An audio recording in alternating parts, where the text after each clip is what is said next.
KNH News 24. अहिल्यानगरमध्ये मध्यरात्री दरोडा, 2 आरोपी जेरबंद, 3 गुन्ह्यांची उकल। अहिल्यानगर जिल्ह्यातील नारायणडोह परिसरात घडलेल्या मध्यरात्रीच्या धक्कादायक दरोडा आणि जबरी चोरी प्रकरणाची स्थानिक गुन्हा शाखेने मोठी उकल केली आहे। या प्रकरणात 2 आरोपींना ताब्यात घेण्यात आले असून तब्बल 3 गुन्हे उघडकीस आले आहेत। मिळालेल्या माहितीनुसार दिनांक 22 फेब्रुवारी 2026 रोजी रात्री सुमारे 2 वाजण्याच्या सुमारास फिर्यादी प्रतिभा पंढरीनाथ साठे यांच्या घरासमोर त्यांचे पती झोपलेले असताना 5 अनोळखी आरोपींनी अचानक हल्ला केला। आरोपींनी चाकूने वार करत घराचा दरवाजा कटावणीच्या साह्याने उचकटला आणि घरातील सदस्यांना काठीने मारहाण केली। त्यानंतर घरातील सुमारे 2,17,500 रुपये किमतीचे सोन्याचे दागिने दरोडा टाकून चोरून नेले।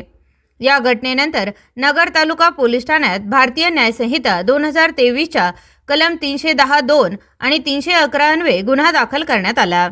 घटनेचे गांभीर्य लक्षात घेऊन पोलीस अधीक्षक सोमनाथ घारगे यांच्या मार्गदर्शनाखाली स्थानिक गुन्हा शाखेचे पोलीस निरीक्षक किरण कुमार कबाडी यांच्या नेतृत्वाखाली विशेष पथक तयार करण्यात आले।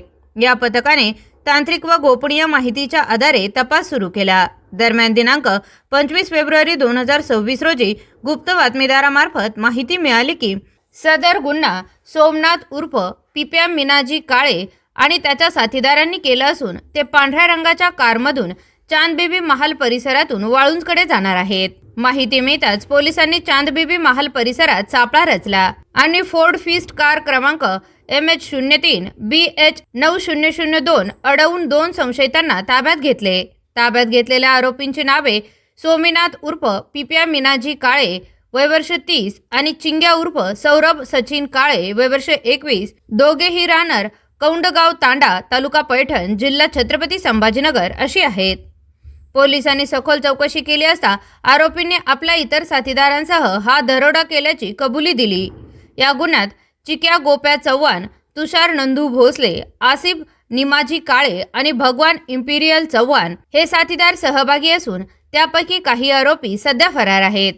तपासादरम्यान आरोपीकडून नगर तालुका पोलीस ठाण्याच्या 2 आणि भिंगार कॅम्प पोलीस ठाण्याचे 1 असे एकूण 3 गुन्हे उघडकीस आले आहेत।